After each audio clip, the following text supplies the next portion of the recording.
This is the Bryan Hyde Show. Well, hello there and welcome to the show.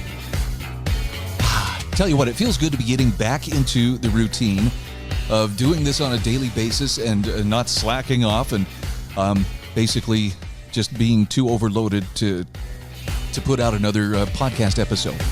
So thank you for your patience. I apologize to those of you who were wondering, well, what is going on here? Been a busy few weeks, but I'm glad to be back into what I consider a very productive routine. And, you know, as luck would have it, there's a lot to talk about, so let's dive right in. By the way, if you want to check out the show notes for any given episode, I would encourage you go to my website, which is thebryanhydeshow.com. Bryan is spelled with a Y, Hyde is spelled with a Y, and there you will find archives not only of each episode, but also the show notes with corresponding links to the articles or the guests that I have on the show, and you can do a little bit further digging for yourself. So with that in mind, there's so much to cover today. One of the things I wanted to start with is I want to start with the idea that as connected as we are with one another, and I mean, you know, look, we carry our little electronic leashes with us everywhere, right? Our phone is there to ping us and text us or ring us or send us messages or social media posts or whatever, you know, at any given time. I don't think it's ever been easier to be connected no matter where you are. And I say this with the understanding I've got a couple of kids who live in Europe, but I still get to talk to them on a fairly regular basis. At least weekly, it seems like we're on a video call with one another and able to maintain some contact, which, you know, before it was just, well, you know, when the mail gets there, it may take a while, and, you know, we've come a long way. So in times like this, it's very hard to imagine that there are people who are dying of loneliness and isolation. And yet it's true. It's happening. And I'm not trying to garner sympathy when I share this, but I've seen this at work in my mom's life, as I've been able to spend a great deal of time with her over the last 3 months, because I have actually, to cut down on travel costs and gas consumption and things like that, I have found myself spending several nights a week at her house in order to, you know, not have to drive home tired at the end of a long day, and also, again, to just save on some of the wear and tear on the vehicles.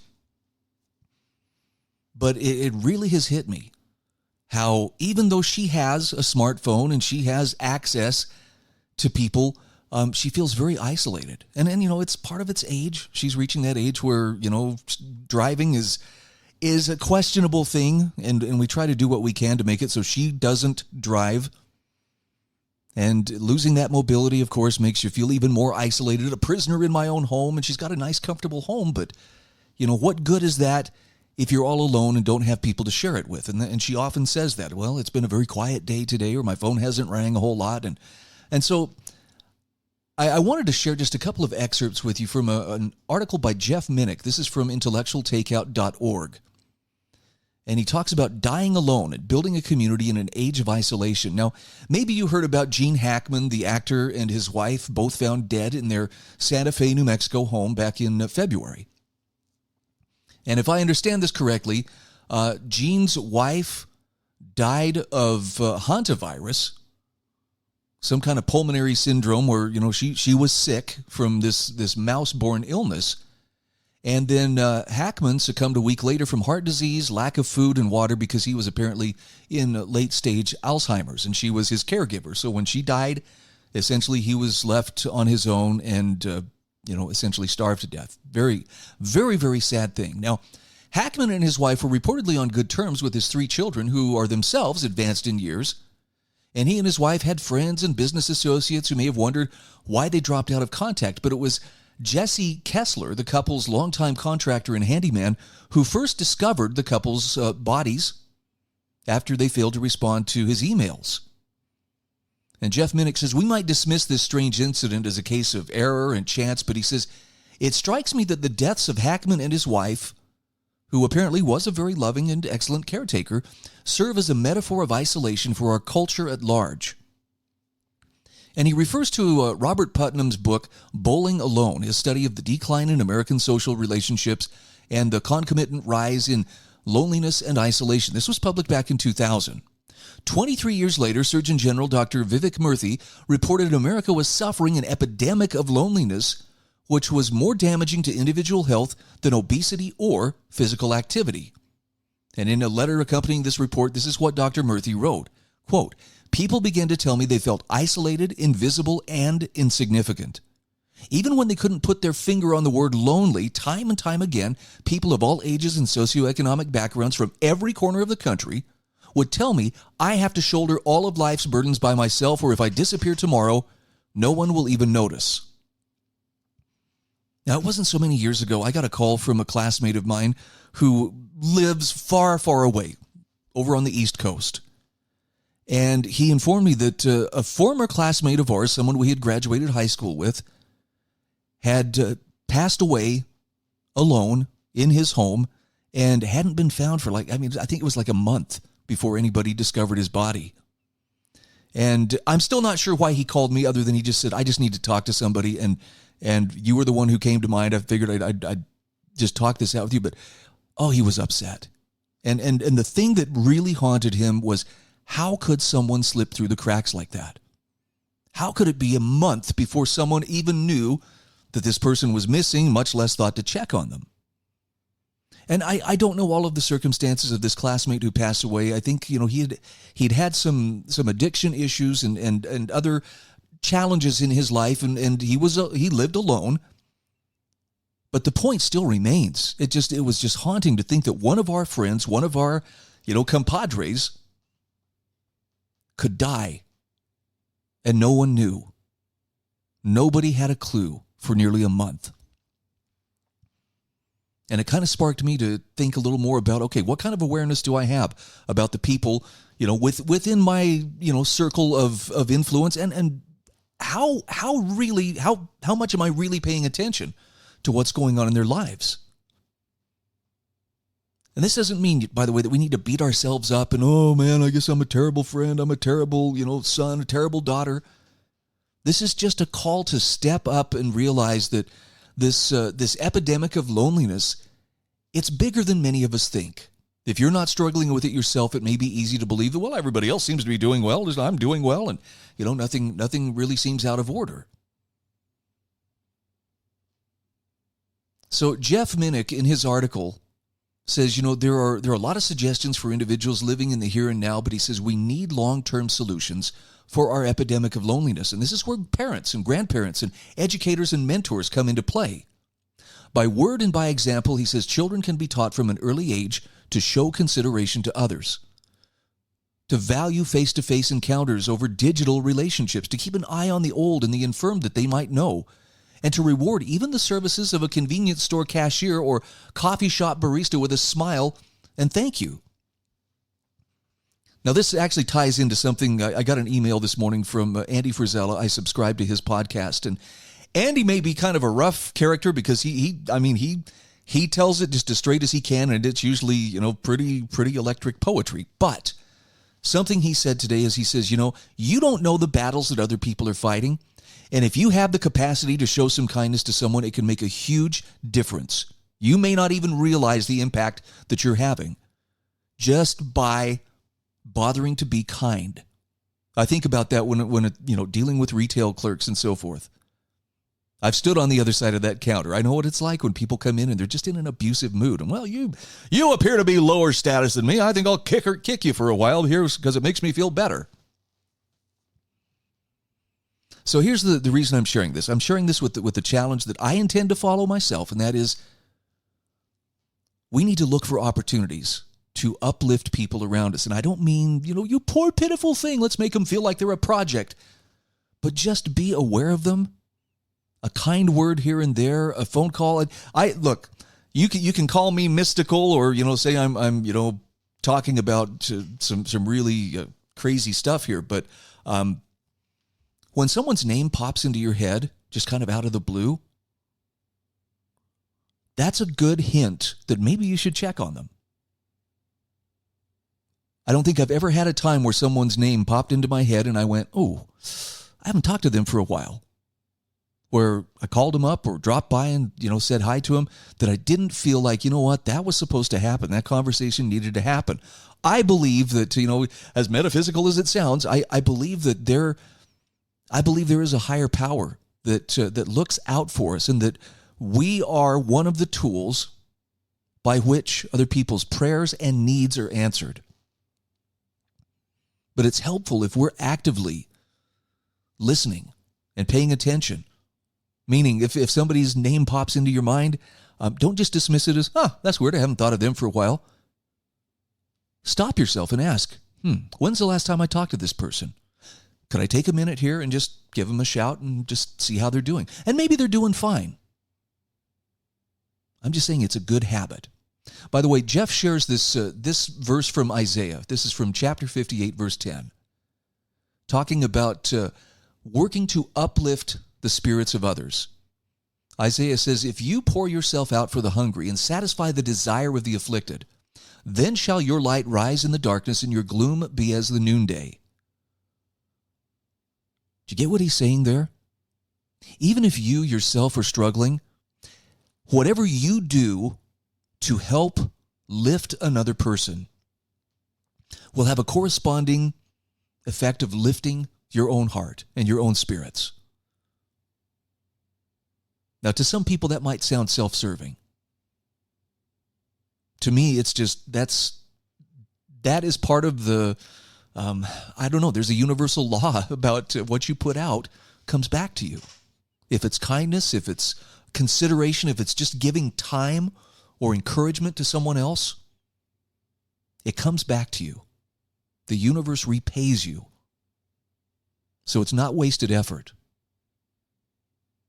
I guess the bottom line here is there are people who are feeling alone, feeling alienated from others, and Jeff Minnick says there are many ways of dying. One of them is that feeling of being alone, and he says the only cure for that condition is us. So, I know that's kind of a heavy challenge to put before you, but I put it before you with the understanding of not only is it something that's needed, but when we answer that and when we undertake to try to reach out to those who are lonely, it has a corresponding effect of lifting us. I think we all could use that from time to time. All right, moving on. It should be pretty obvious right now to anyone who is paying attention. There is a legit power struggle taking place in our government between the administrative state, which has been put in over the last 100 years or so, and I'm talking about the authoritarian bureaucratic state that is unaccountable to anyone, and those who are trying to rein it in and to restore representative government. I've got an article I'm including in today's show notes. This is from Milan Adams, and this one is called, What is America's Tipping Point, and What Are You Prepared to Do When It Comes? Now, this is a pretty heavy question, and I'm not encouraging you, I'm going to snap like a rubber band and I'm going to go off on whoever. It's just the understanding that there is a very real power struggle, and right now it's mostly being battled out, between various government agencies, particularly the judiciary and the executive branches are at odds with each other. And you have this vast, unelected apparatus that has been exposed, at least partially, through the efforts of the Doge team, of simply stealing from the American people and taking their taxes under the threat of, we will hurt you and we will take away everything that makes your life good if you don't pay us these taxes. And it's to keep us always beholden to them, to keep us impoverished, and to enrich themselves and to enrich those who are politically connected with them. And the crazy thing about it is, it's a system that has people who, it's their job to make sure that that system is protected at all costs. And right now we're seeing there's a lot of federal judges who feel that that is their duty. This is not serving the interests of justice. It's not serving the interests of the people. It is serving the system, the blob. And because that power struggle is taking place, we need to be pretty squared away on where we stand, what our line in the sand is, where we withdraw consent or where we refuse to go along with what the powers that be are telling us you have to do. Now, a good test run of this was what happened during the pandemic. When all that pressure was being applied, you must be vaccinated or you can't be a part of society. How many people resisted that successfully?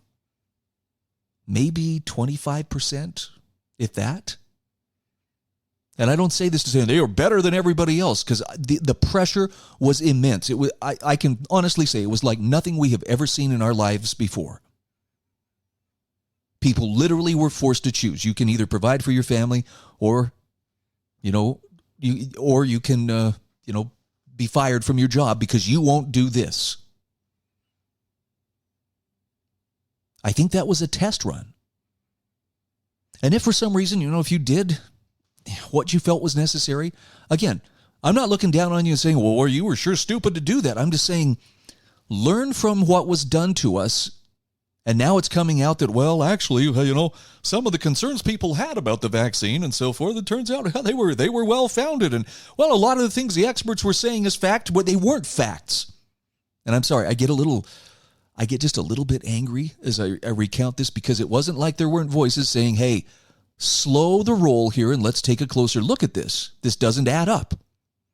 But the experts were all about compliance. Literally people saying, we want to put the unvaccinated in camps. We need to punish the unmasked, which is probably where most of us encountered our first taste of what it's like to be, on the outside of the in crowd and to be a dissenter. But what is likely coming because of this power struggle that's taking place in our government is going to throw us a big, fat, greasy curveball, and it's not a time to be caught napping. And this is what Milan Adams says, is, I want to try to proactively address that warning voice, and I want to start planning and taking steps to prepare my family to be able to weather events in the future. Now, this is more than just simply, I'm going to stock up on guns and ammo and food storage and stuff. That's all good to have. But there's more preparation that has to take place mentally, physically. This is something I'm working on right now, trying to become more active, to move more, to lose weight, to toughen up.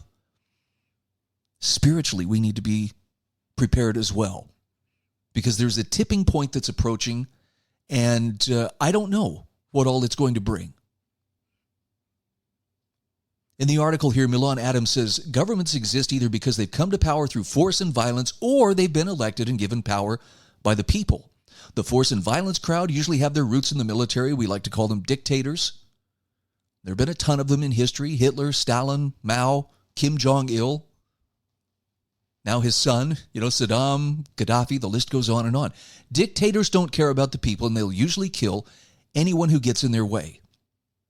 And just in case you're wondering, it's a fact that government has killed more people than any other cause, disease, or reason. By far, the number one killer of human beings. There's a name for it. It's called democide. Now, the other side of the coin is what's usually called democracies. Milan Adams says, I'm lumping a lot of governments in here, I know, but the democracies are usually elected and formed with the consent of the people, with the noble goal of securing rights or protecting the people over whom they govern. Almost without fail, however, democratic governments eventually do not want to answer to the people, and at some point, they most certainly will not be told what to do by the people, to the point of ignoring the will of the people. For the people's own good, of course. Is that not what we're seeing right now? Now these governments that are supposed to secure the liberties of their people are becoming more openly hostile to the same people that they've sworn to defend. And strangely enough, the democratically elected governments now seem to want to hang on to power with the very same methods of force and violence as the dictators. How else can you explain them arming themselves with ammo, ignoring the Constitution, purchasing assault vehicles, like real military vehicles, and talking about confiscating firearms? And when governments will steal money outright from the citizens in order to pay bills that were not incurred by the people, we have a problem. When government spies on the people and uses that information against them punitively, we have a problem. When the government uses the force of the military that was supposed to defend the people, that was paid for by the people, for the purposes of killing the people, well, then we have a big problem. And when someone brings to light crimes by the government and is labeled as the one who is a danger, yeah, that's a problem too.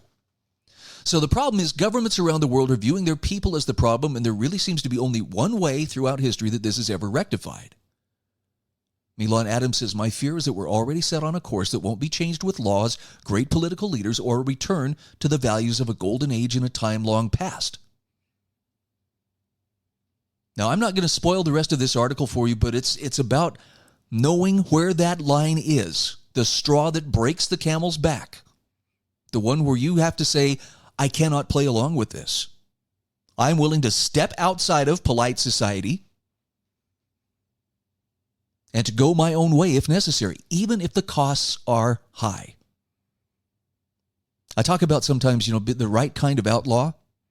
And in this instance, I'm talking about the kind of person who chooses to live as freely as possible, regardless of what politicians are telling them they're allowed to do, or what the politicians' words on paper say they can do. It's not the same thing as lawlessness. It's actually something much more important, and that is it's your personal sovereignty.